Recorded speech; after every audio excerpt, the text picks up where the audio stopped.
Hi guys, welcome back to my channel. My name's Sarah if you're new here. I started this channel to document my journey becoming a single mother by choice. After getting diagnosed with endometrial cancer and PCOS, I am now cancer-free.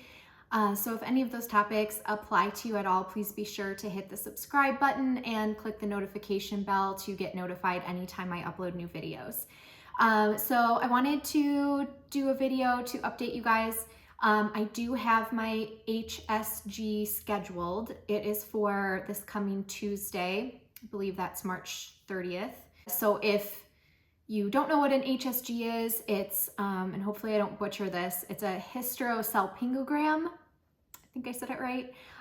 So it's where they put a small catheter into through your cervix into your uterus and put a contrast dye in your uterus, and it should flow into your fallopian tubes as long as your tubes are open. And then they take an x-ray at the same time so you can see, I guess they can also tell not only if your tubes are open, but if you have a hydrosalpinx in your tubes, or if you have fibroids, or any other uterine abnormalities, polyps, scar tissue. So I'm really hoping that this goes well on Tuesday. I'm a little nervous about it. I feel like it's similar to the endometrial biopsy I had done, where some women say they barely felt it and other women say it's the worst pain ever. Unfortunately, with the biopsy, I was in the worst pain ever category. I don't think the HSG will be quite as painful because they're not actually scraping and taking a chunk of your uterus out of your lining. So I don't know. I've heard that if you don't have blocked tubes, that it is not that bad, mostly kind of like menstrual crampy feeling. But again, some people say it was really bad, so we'll see.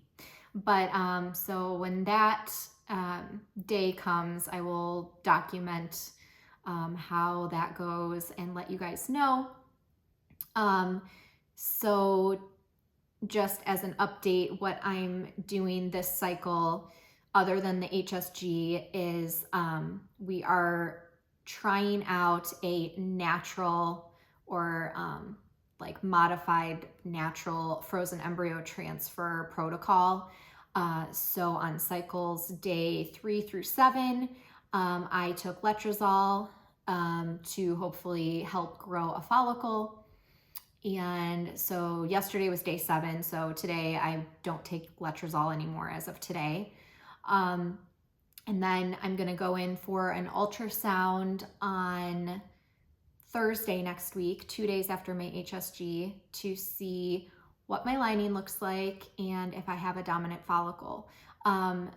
So if you don't know, I've been having kind of a hard time getting my lining thickness to where I would like it to be with the typical medicated frozen embryo transfer protocol. So we've tried estrogen pills and estrogen patches, and both times my lining is around 7 millimeters, 7.3 to 7.8 millimeters, and I would really like it to be 8 and above.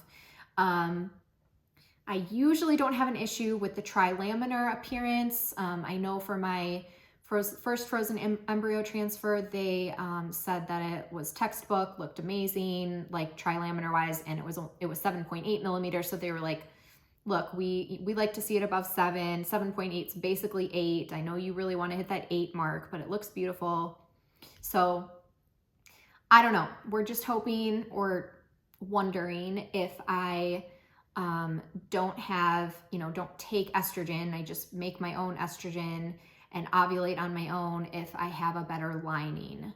So I'm really nervous to go in on Thursday, because I don't know, I'm just worried that my lining's going to be super thin and I'm not going to have a dominant follicle, and this will all be like a bust. And I really, really would love to do a natural a natural frozen embryo transfer.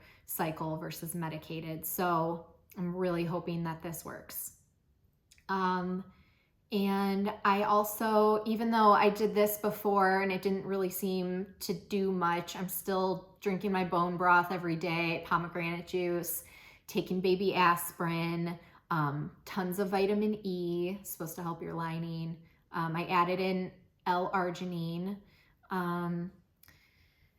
So we'll see. Oh, and I also, one of my friends who goes to my same clinic, and I knew I had seen this before, and this was like the one thing I hadn't tried for my lining, red raspberry leaf tea. So she actually had a transfer recently, and she doesn't need it anymore. So she had extra, and I went over to her house today and picked some up, and I had a cup already today. So I plan on having a cup a day of that. It's only 5 days worth before my ultrasound, so I'm not sure if it'll do anything by then. If any of these holistic things even do anything, I don't know. I'm a little skeptical now because I didn't really have good results with any of them. But I've also been trying to walk, not trying to, I've walked every day for about 30 minutes, really briskly, to try to get my blood pumping. And but I also read that you shouldn't like sweat too much, because I guess if you sweat too much, that could prevent your lining from getting thicker. So you want to get your blood flowing and your heart rate up, but not to the point where you're like exercising really hard. So I'm really anxious to see what my lining looks like, because pretty much any time I've had my lining checked, I've been like prepping for an embryo transfer. So I've been on estrogen or like during stims for egg retrieval. So yeah, we'll see. In this video, I also, so I have this idea, and I don't know if I'm going to be able to talk my clinic into this, but if I go in on Thursday for my ultrasound and my lining is amazing and I have a dominant follicle, I want to see if they will let me do a transfer this cycle. Apparently the Cleveland Clinic doesn't do embryo transfers in the same cycle as an HSG, but other clinics do. Dr. Amy, the egg whisperer, told me she does it all the time. There's absolutely no risk factors, she said. And I just personally would not want to waste, if I have a good lining, I would not want to waste that, because who knows what it will be next cycle, because every single cycle is totally different. You never know what you're going to get, with me at least, since I struggle with lining thickness. So that would be really awesome. So if they do let me, well, regardless, I have my trigger shot already. I got that last week. It's in the refrigerator, Avadril. I will do that once I have a dominant follicle. Hopefully I do on Thursday. That's 16 to 20 millimeters. Then I could potentially either trigger that night, or if it's a little bit smaller, maybe they'd have me trigger the next day, let it grow a little more. And then my embryo transfer would be 133 hours after the trigger shot per the ERA results that I had, even though the protocol I used during the ERA was a medicated cycle. The way you apply that is once you do your trigger shot, your body starts making progesterone naturally. So you count that as the same as when you do your first progesterone and oil injection. So yeah, I don't know. That would be really amazing if I could do my transfer this cycle. I'm trying not to get my hopes up, but that would be amazing. So one of you guys in the comments asked if I could talk about all of the blood tests that I have had done. And I thought maybe I would just go through every single test that I've had done, not in detail, but just tell you everything I've had done since starting my journey. So April 30th is my first appointment that I had when I had my blood drawn.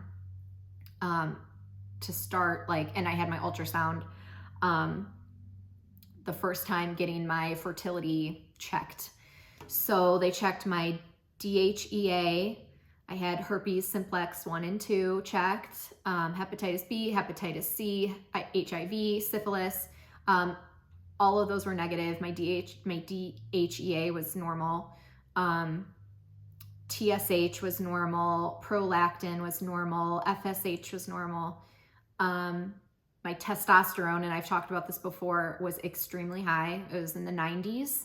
And that was part of how they diagnosed me with PCOS. And then, of course, in my ultrasound, they found the polyp. And I had a hysteroscopy polypectomy to have that removed. So my doctor did say when he was in there with the camera removing the polyp that everything else looked good, that there was nothing like wrong with my uterus, other than that dang polyp that turned out to be endometrial cancer, which of course then I had my DNC to check if the cancer had spread, and it hadn't. And let's see, what else did I have done? And then of course my CAT scans of the chest and abdomen, my MRI of the pelvis, no cancer. Gonorrhea, chlamydia I had done. I don't know why. Oh yeah, and then I just had all of the STDs done again. Gonorrhea, chlamydia, herpes, hepatitis B, hepatitis C, HIV, syphilis, all negative, which is awesome because I've never had a cold sore, and I know cold sores are like super common and most people have herpes simplex 1, or like 60% of people or whatever. Knock on wood, I do not. So then another thing I did, and I guess, I don't know if I've really talked about this. I went to a functional medicine doctor because I just wanted to, functional medicine is all about getting to the root cause of things. Like if you have cancer, why do you have cancer? Don't just treat the cancer, cut it out, you know, chemotherapy, radiation, like figure out why you got it. Get to that root source and cure it that way. So I just was really interested in like getting tested for as many things as I could blood-wise, just to see like if there was anything that could have led to that, or I wanted, and then I ended up doing a 6-week elimination diet to see if I had any food sensitivities or food allergies. That was really hard. I cut out red meat, dairy, sugar, caffeine, coffee, chocolate, alcohol, which I don't drink alcohol. That wasn't a big deal. Pork, gluten, soy, corn, like literally, like all I really could eat were like vegetables and chicken and fish, and rice, thank goodness. But that was really hard. I did that for 6 weeks. And then I slowly reintroduced each of those foods in 3-day intervals. I would eat 3 servings of it and then take 2 days off back to the elimination diet, see if I had any reactions. So I did that with every single item that I cut out, and I did not have any reactions, which is awesome. So I don't have any sensitivities to gluten or dairy or any of that. So I was really happy about that. But when I got my blood work done, he checked my reverse T3 normal, T3 free, T4 free, and free thyrox. I don't know what that stands for. THS or TSH again, vitamin D, zinc, magnesium, a couple that I really don't know. SQOME, omegas, methylmalonic acid, iron, and TIBC, homocysteine, heavy metal screening, gamma glutamiltriferase. I totally butchered that. Ferritin, C-reactive, copper, celiac screen with reflex, and all of those came back in the normal, in the normal range, which was awesome. And then before I picked my donor, they said I had to get tested for varicella and rubella antibodies, and those were both positive, which you want to be positive for those. CMV, I did get tested for CMV, and I was CMV positive, which again, I was happy about because they say you really shouldn't pick a donor that's CMV positive if you're CMV negative, even though a lot of people still do, and it's not that big of a deal, but my nurses were really like adamant about that. So that would have really narrowed my selection down if I was CMV negative. And so then of course I got the genetic carrier screening that tests for like 280 something. I was a carrier for one thing. It was a really like random, what was it, LAMA2 muscular dystrophy or something that I'm a carrier for, but nothing else. So then I got tested. I actually just went to my primary care physician to get tested for all of these antiphospholipid screening tests. So I got tested for prothrombin,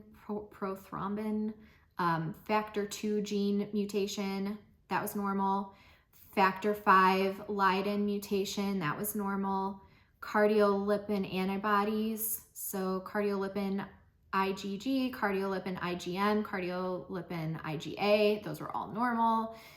Plasminogen activator inhibitor, PAI1, that was normal. Beta 2 glycoprotein 1, IgG and IgM, those were both normal also. So I know this is probably not interesting to any of you or most of you, but someone did request that I talk about these, what exactly the blood tests were that I had done. And so that's it. So after I have this HSG, I really feel like I've covered most of my bases, if not all of them. I've covered a lot. So I'm gonna feel just like really confident going into this next embryo transfer, as long as my HSG results are normal and good. So yeah, so I will let you guys know how my HSG goes on Tuesday. And I hope you guys are all doing well. And those of you who have had transfers recently, I am really excited for you and hopeful for you. Those of you who have a retrieval coming up soon or just had a retrieval, I'm just sending all of you positive vibes and baby dust. And I really appreciate all of you guys, all of your comments and your love. So have a great night. Have a great rest of your weekend. And I will see you very soon.